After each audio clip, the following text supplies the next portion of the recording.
354 is going to be very similar to 352.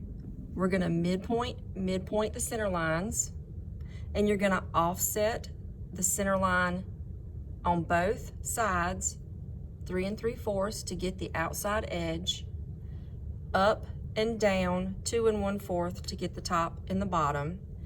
And then to put in these sides, that is a 1.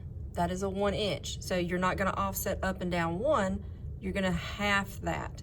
So you're going to offset up 1/2 and down 1/2. And then to get these angles,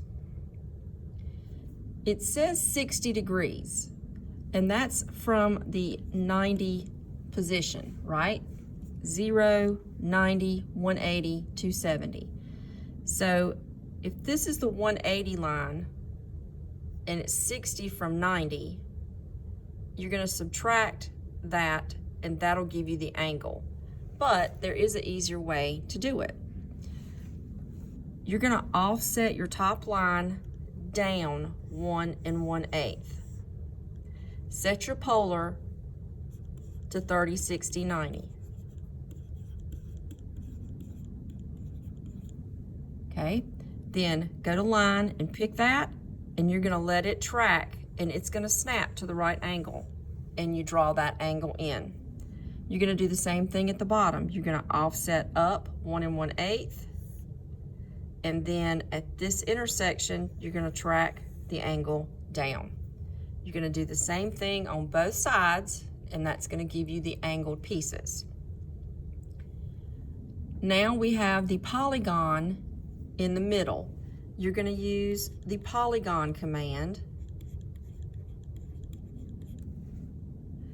You're going to tell it the number of sides, so 4 sides.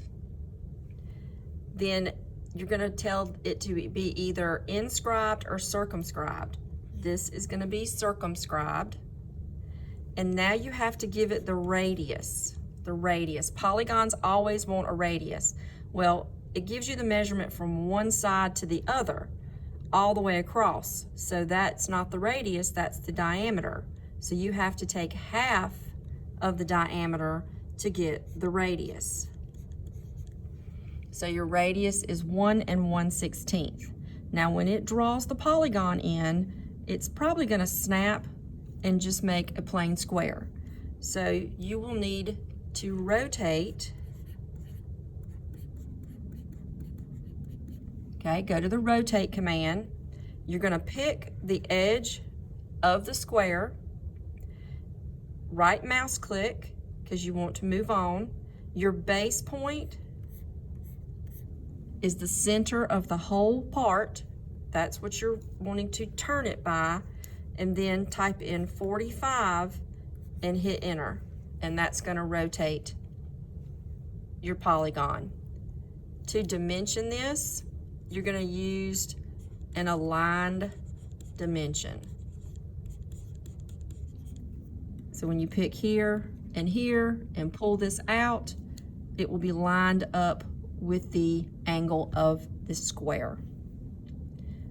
Leave your center lines because you're going to use those to put in your dimensions. To place this angle, if you pick the top line and then the angle, it'll pull out and give you one measurement.